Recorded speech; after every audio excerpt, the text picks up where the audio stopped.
ಎಲ್ಲರಿಗೂ ನಮಸ್ಕಾರ. ನಾನು ನಿಮ್ಮ doctor B K Ram Praveen, Janata Ayurveda Hassan. ಓಂ ನಮಾಮಿ ಧನ್ವಂತರಿಂ ಆದಿದೇವಂ ಸುರಾಸುರೈರ್ವಂದಿತ ಪಾದಪದ್ಮಂ ಲೋಕೆ ಜರಾರುಗ್ಭಯ ಮೃತ್ಯುನಾಶಂ ಧಾತಾರಮೇಶಂ ವಿವಿಧೌಷಧೀನ ಧನ್ವಂತರೈರಮಾನಾಥಂ ಸರ್ವರೋಗ ನಿವಾರಕಂ ಆಯುರ್ವೇದ ಪ್ರವರ್ತಾರಂ ವಂದೇ ಪೀಯೂಷದಾಯಕಂ. ಸರ್ವೇ ಜನಾಃ ಸುಖಿನೋ ಭವಂತು, ಸರ್ವೇ ಸಂತು ನಿರಾಮಯಂ. ಶಾಂತಿ ಶಾಂತಿ ಶಾಂತಿ. ವೀಕ್ಷಕರೇ, ಕೆಲವೊಬ್ಬರು ಹಾಸ್ಪಿಟಲಿಗೆ ಬಂದ್ಬಿಟ್ಟು ಡಾಕ್ಟ್ರೇ ಬಾಡಿ ತುಂಬಾ ಓವರ್ ಹೀಟ್ ಆಗಿದೆ, ಉಷ್ಣಾಂಶ ಜಾಸ್ತಿ ಆಗಿದೆ, ಏನಾದರೂ ಔಷಧಿ ಕೊಡಿ ಅಂತ ಕೇಳ್ತಾರೆ. ಈ ಓವರ್ ಹೀಟ್ ಅಂದ್ರೇನು, ಉಷ್ಣಾಂಶ ಜಾಸ್ತಿ ಆಗಿದೆ ಅಂತಂದ್ರೇನು, ಇದಕ್ಕೆ ಕಾರಣ ಏನು, ಲಕ್ಷಣ ಏನು, ಇದಕ್ಕೆ ಪರಿಹಾರ ಏನು ಅನ್ನೋದನ್ನು ಇವತ್ತಿನ ಸಂಚಿಕೆಯಲ್ಲಿ ತಿಳ್ಕೊಳ್ಳೋಣ. ನಮ್ಮ ದೇಹದಲ್ಲಿ 3 ದೋಷಗಳಿದೆ: ವಾತದೋಷ, ಪಿತ್ತದೋಷ ಹಾಗೂ ಕಫದೋಷ.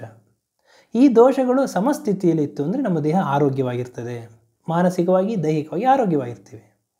ಯಾವಾಗ ಈ ದೋಷಗಳು ವಿಕೃತಿ ಆದರೆ, ಇಂಬ್ಯಾಲೆನ್ಸ್ ಆದರೆ, ವಿಕೋಪ ಆದರೆ, ಹೆಚ್ಚಾದರೆ ಕೆಲವೊಂದು ಕಾಯಿಲೆಗಳು ಕಾಣಿಸ್ತದೆ. ಅಂದರೆ ವಾತದೋಷ ವಿಕೃತಿ ಆದರೆ ವಾತ ಸಂಬಂಧಿ ಕಾಯಿಲೆಗಳು, ಪಿತ್ತದೋಷ ವಿಕೃತಿ ಆದರೆ ಪಿತ್ತ ಸಂಬಂಧಿ ಕಾಯಿಲೆಗಳು, ಕಫದೋಷ ವಿಕೃತಿ ಆದರೆ ಕಫ ಸಂಬಂಧಿ ಕಾಯಿಲೆಗಳು ಕಾಣಿಸ್ತದೆ.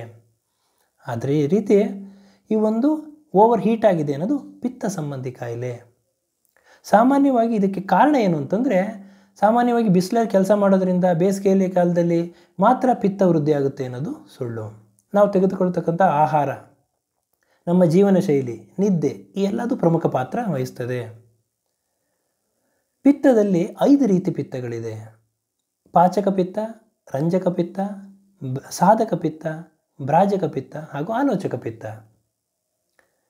ನಾವು ಮಸಾಲೆಯುಕ್ತ ಆಹಾರ ಪದಾರ್ಥಗಳನ್ನ ಅತಿಯಾಗಿ ಸೇವನೆ ಮಾಡೋದ್ರಿಂದ, ಉಪ್ಪಿನಂಶ ಇರತಕ್ಕಂತಹ ಪದಾರ್ಥಗಳು ಅತಿಯಾಗಿ ಸೇವನೆ ಮಾಡೋದ್ರಿಂದ ಹಾಗೂ ಈ ಫ್ರೈಡ್ ಫುಡ್ಗಳನ್ನ ಅತಿಯಾಗಿ ಸೇವನೆ ಮಾಡೋದ್ರಿಂದ, ಪ್ಯಾಕೇಜ್ಡ್ ಫ್ರೂಟ್ಸು, ಫ್ರೆಂಚ್ ಫ್ರೈಸು, ಮಸಾಲೆ ಪದಾರ್ಥಗಳನ್ನ, ಆಯಿಲ್ ಐಟಮ್ಗಳನ್ನ, ಈ ಒಂದು ಆಹಾರ ಪದಾರ್ಥಗಳನ್ನ ಅತಿಯಾಗಿ ಸೇವನೆ ಮಾಡೋದ್ರಿಂದ, ಕೂಲ್ ಡ್ರಿಂಕ್ಸ್ ಅತಿಯಾಗಿ ಕುಡಿಯೋದ್ರಿಂದ, ಕಾಫಿ ಅತಿಯಾಗಿ ಸೇವನೆ ಮಾಡೋದ್ರಿಂದ, ಇದರ ಜೊತೆಗೆ ಕೆಲವೊಂದು ದುರಭ್ಯಾಸಗಳು ಅಂದರೆ ಅತಿಯಾದ ಧೂಮಪಾನ, ಅತಿಯಾದ ಮದ್ಯಪಾನ, ಈ ಎಲ್ಲ ಒಂದು ಕಾರಣಗಳಿಂದ ಪಿತ್ತದೋಷ, ಅದರಲ್ಲೂ ಪಾಚಕ ಪಿತ್ತ, ರಂಜಕ ಪಿತ್ತ ವ್ಯತ್ಯಾಸ ಆಗ್ತದೆ, ಇಂಬ್ಯಾಲೆನ್ಸ್ ಆಗ್ತದೆ. ಡೈಜೆಷನ್ ಹಾಗೂ ಮೆಟಬಾಲಿಸಮ್ ವ್ಯತ್ಯಾಸ ಆಗ್ತದೆ, ಪಿತ್ತ ವಿಕೃತಿ ಆಗ್ತದೆ. ಪಿತ್ತ ಸಂಬಂಧಿ ಕಾಯಿಲೆಗಳು ಆ ವಿಕೃತ ಪಿತ್ತ ಆಗಿ ಬಾಡಿ ಓವರ್ ಹೀಟ್ ಆಗ್ತದೆ.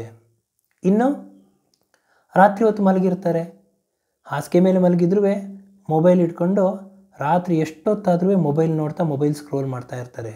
ಆ ಒಂದು ಸಂದರ್ಭದಲ್ಲಿ ನಿದ್ದೆ ಕೆಟ್ಟು ಮೊಬೈಲ್ ಜಾಸ್ತಿ ನೋಡೋದ್ರಿಂದ, ಆ ಒಂದು ಮೊಬೈಲ್ ಸ್ಕ್ರೋಲ್ ಮಾಡೋದ್ರಿಂದ ಆಲೋಚಕ ಪಿತ್ತ ವಿಕೃತಿ ಆಗ್ತದೆ. ಆಲೋಚಕ ಪಿತ್ತ ಅನ್ನೋದು ನಮ್ಮ ಕಣ್ಣಿನಲ್ಲಿರ್ತದೆ.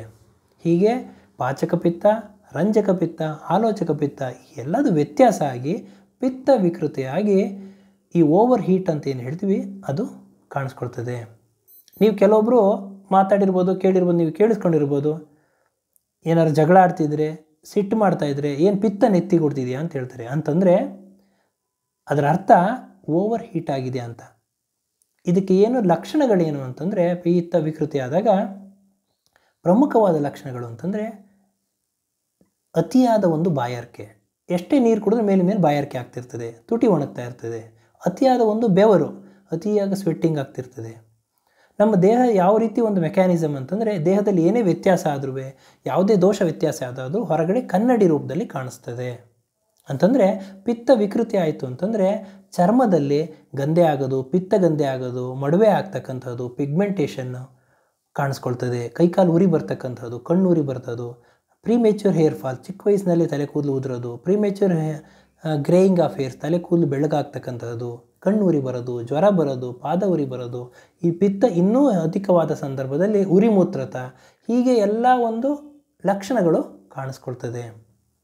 ಇದರ ಜೊತೆಗೆ ಮಾನಸಿಕ ಲಕ್ಷಣಗಳು. ಮಾನಸಿಕ ಲಕ್ಷಣ ಅಂತಂದರೆ ಸಣ್ಣ ಪುಟ್ಟ ವಿಷಯಕ್ಕೆ ಸಿಟ್ಟು ಮಾಡ್ತಾರೆ, ಟೆನ್ಷನ್ ಮಾಡ್ತಾರೆ, ಇರಿಟಬಿಲಿಟಿ ಇರ್ತಾರೆ, ಪೇಷನ್ಸ್ ಇರೋದಿಲ್ಲ ಅವ್ರಿಗೆ, ಯಾವುದೋ ವಿಷಯಕ್ಕೆ ಜಗಳ ಆಡ್ತಿರ್ತಾರೆ. ಈ ಎಲ್ಲ ಒಂದು ಮಾನಸಿಕ ಲಕ್ಷಣಗಳು ಕಾಣಿಸ್ಕೊಳ್ತದೆ. ಹಾಗಾದರೆ ಇದಕ್ಕೆ ಪರಿಹಾರ ಏನು, ಮನೆಮದ್ದು ಏನು ಅನ್ನೋದನ್ನು ತಿಳ್ಕೊಳ್ಳೋಣ. ಆಯುರ್ವೇದದಲ್ಲಿ ಸಂಕ್ಷೇಪತಃ ಕ್ರಿಯಾಯೋಗೆ ನಿಧಾನ ಪರಿವರ್ಜನಂ ಅಂತ ಹೇಳಿದರೆ, ಅಂತಂದರೆ we should treat the root cause of the disease. ಅಂತಂದರೆ ಕಾಯಿಲೆಯ ಮೂಲ ಒಂದು ಕಾರಣವನ್ನು ನಾವು ಟ್ರೀಟ್ ಮಾಡಬೇಕು. ಕಾಯಿಲೆ ಏನು ಅನ್ನೋದನ್ನು ಫಸ್ಟ್ ಕಂಡುಹಿಡ್ಕೋಬೇಕು, ಕಾಯಿಲೆಗೆ ಕಾರಣ ಏನು ಅನ್ನೋದನ್ನು ತಿಳ್ಕೋಬೇಕು, ಆ ಕಾರಣಕ್ಕೆ ನಾವು ಚಿಕಿತ್ಸೆ ಕೊಡಬೇಕು.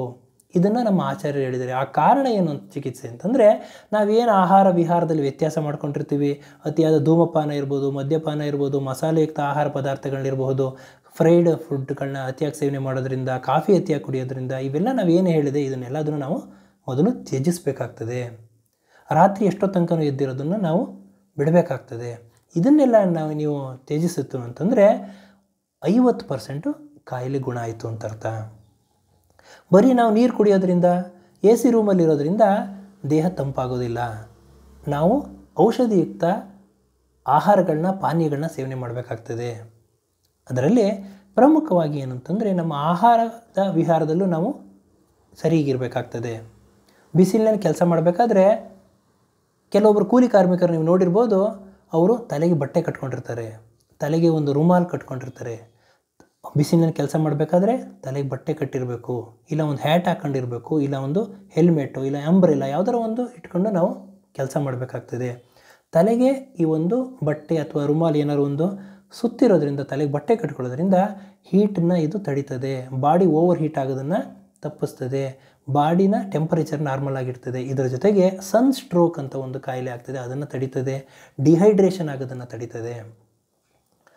ಇನ್ನು ನಾವು ಒಂದು ಬೇಸಿಗೆ ಕಾಲದಲ್ಲಿ, ಮಳೆಗಾಲ ಚಳಿಗಾಲ ಯಾವುದೇ ಇರ್ಬೋದು, ಕೆಲವೊಬ್ರು ಏನು ಮಾಡ್ತಾರೆ, ಮೈಕೈ ನೋವು ಅಂದ್ಬಿಟ್ಟು ಅತಿಯಾದ ಒಂದು ಬಿಸಿಲಿನ ನೀರಿನಲ್ಲಿ ಸ್ನಾನ ಮಾಡ್ತಾರೆ. ಬಿಸಿ ನೀರನ್ನ ತಲೆಗೆ ಹಾಕೊಂಡು ಸ್ನಾನ ಮಾಡೋದು ಇದು ನಿಷಿದ್ಧ. ಬೇಸಿಗೆಗಾಲದಲ್ಲಂತೂ ಉಗುರು ಬೆಚ್ಚನ ನೀರು, ಇಲ್ಲ ಅಂತಂದರೆ ತಣ್ಣೀರು ಸ್ನಾನ ತುಂಬಾ ಶ್ರೇಷ್ಠ. ಸಾಮಾನ್ಯವಾಗಿ ಯಾವುದೇ ಒಂದು ಸಮಯದಲ್ಲಿ ಕಾಲದಲ್ಲೂ ಉಗುರು ಬೆಚ್ಚಿನ ನೀರು ಸ್ನಾನ ಮಾಡಬೇಕಾಗುತ್ತೆ. ಇಲ್ಲ ಅಂತಂದರೆ ತಣ್ಣೀರು ತುಂಬಾ ಶ್ರೇಷ್ಠವಾದ ಸ್ನಾನ. ಸ್ನಾನ ಮಾಡಬೇಕಾದ್ರೆ ಮುಂಚೆ ನಾವು ಬಿಸಿ ನೀರನ್ನ ತಕ್ಷಣವೇ ನಾವು ತಲೆಗೆ ಹಾಕೋಬಾರ್ದು. ಫಸ್ಟು ಪಾದ ಪ್ರಕ್ಷಾಳನ ಅಂತ ಹೇಳ್ತಾರೆ. ಅಂದರೆ ಫಸ್ಟು ಪಾದಕ್ಕೆ ನಾವು ನೀರು ಹಾಕೋಬೇಕಾಗ್ತದೆ. ಅದು ನಮಗೆ ಹೀಟ್ ನಮಗೆ ಸರಿ ಅಂತ ಅನಿಸಿದ್ರೆ ಉಗುರು ಬೆಚ್ಚಿನ ನೀರು ಸ್ನಾನ ಸರ್ವಶ್ರೇಷ್ಠ. ಹಾಗೂ ತಣ್ಣೀರು ಸ್ನಾನ ಅಂದು ತುಂಬಾ ಶ್ರೇಷ್ಠವಾದ ಸ್ನಾನ.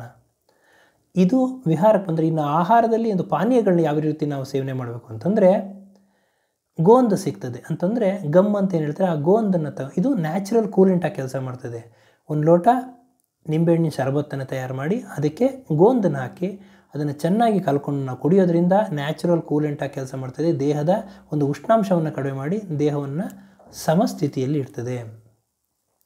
ಇದರ ಜೊತೆಗೆ ಎಳ್ನೀರು, ಕಬ್ಬಿನ ಹಾಲು, ಕೋಕಂ ಶರಬತ್ತು, ಜೀರಿಗೆ ನೀರು, ಜಲ್ಜೀರ, ಕಾಮಕಸ್ತೂರಿ ಬೀಜ ನೆನೆ ಹಾಕ್ಕೊಂಡು ಸೇವನೆ ಮಾಡೋದ್ರಿಂದ, ಒಣದ್ರಾಕ್ಷಿ ಸೇವನೆ ಮಾಡೋದ್ರಿಂದ, ಹಾಗೂ ಬಟರ್ ಮಿಲ್ಕ್ ಅಂದರೆ ಮಜ್ಜಿಗೆ, ಸ್ವಾಭಾವಿಕವಾಗಿ ಸಿಗ್ತಕ್ಕಂಥ ಮಜ್ಜಿಗೆ ಕೂಲೆಂಟಾಗಿ ಕೆಲಸ ಮಾಡ್ತದೆ. ಇವೆಲ್ಲದೊಂದು ನಾವು ಸೇವನೆ ಮಾಡೋದ್ರಿಂದ ಸಮಯಕ್ಕೆ ಸರಿಯಾದ ಆಹಾರ, ಸಮಯಕ್ಕೆ ಸರಿಯಾದ ವಿಹಾರ ಹಾಗೂ ನಿದ್ದೆ, ಈ ಎಲ್ಲದನ್ನು ನಾವು ಸರಿ ಇದ್ದರೆ ಈ ಒಂದು ಅತಿಯಾದ ಉಷ್ಣಾಂಶವನ್ನು ಕಡಿಮೆ ಮಾಡ್ಕೋಬೋದು. ಆಹಾರದಲ್ಲಿ ತಂಪಾಗಿರ್ತಕ್ಕಂತಹ, ದೇಹಕ್ಕೆ ಒಂದು ಸುಲಭವಾಗಿ ಜೀರ್ಣವಾಗಿರ್ತಕ್ಕಂಥ ಆಹಾರ ಪದಾರ್ಥಗಳು ಎಲ್ಲ ನಾವು ಸೇವನೆ ಮಾಡಬೇಕಾಗ್ತದೆ. ರಾಗಿ ಅಂಬ್ಲಿ ಇರಬಹುದು, ಮಜ್ಜಿಗೆ ಇರಬಹುದು, ಎಳನೀರು, ಇದನ್ನೆಲ್ಲ ನಾವು ಸೇವನೆ ಮಾಡೋದ್ರಿಂದ ಪಿತ್ತ ಶಮನ ಆಗ್ತದೆ. ವಿಕೃತ ಆಗಿರ್ತಕ್ಕಂಥ ಪಿತ್ತ ಶಮನ ಆಗ್ತದೆ, ನಮ್ಮ ಆರೋಗ್ಯವನ್ನು ಕಾಪಾಡ್ತದೆ ಅಂತ ಹೇಳ್ತಾ ಇವತ್ತಿನ ಈ ಒಂದು ಸಂಚಿಕೆಯನ್ನು ಮುಗಿಸ್ತಾ ಇದ್ದೀನಿ. ಇವತ್ತಿನ ಈ ಸಂಚಿಕೆಯಲ್ಲಿ ಪಿತ್ತ ಸಂಬಂಧಿ ಕಾಯಿಲೆಯಾದ ಓವರ್ ಹೀಟ್ ಅನ್ನೋದನ್ನು ಏನು ಹೇಳ್ತೀವಿ, ಅದಕ್ಕೆ ಸಂಬಂಧ ಒಂದು ಕಾರಣ ಏನು, ಅದರ ಲಕ್ಷಣಗಳೇನು, ಅದಕ್ಕೆ ಯಾವ ರೀತಿ ನಾವು ಮನೆಮದ್ದು ಮಾಡಿಕೊಂಡು ಪರಿಹಾರ ಮಾಡ್ಕೋಬೋದು, ಓವರ್ ಹೀಟ್ ಆಗಿರೋದನ್ನು ಕಡಿಮೆ ಮಾಡಿಕೊಂಡು ಆರೋಗ್ಯವಾಗಿರ್ಬೋದು ಅನ್ನೋದನ್ನು ಇವತ್ತಿನ ಸಂಚಿಕೆಯಲ್ಲಿ ತಿಳಿಸ್ಕೊಟ್ಟಿದ್ದೀನಿ. ನನ್ನ ಈ ವಿಡಿಯೋ ತಮಗೆ ಇಷ್ಟವಾಗಿದ್ದಲ್ಲಿ ಲೈಕ್ ಮಾಡಿ, ಶೇರ್ ಮಾಡಿ ಹಾಗೂ ನನ್ನ ಎಲ್ಲ ಮುಂದಿನ ವಿಡಿಯೋಗಳಿಗಾಗಿ ಸಬ್ಸ್ಕ್ರೈಬ್ ಮಾಡಿ. ಧನ್ಯವಾದಗಳು.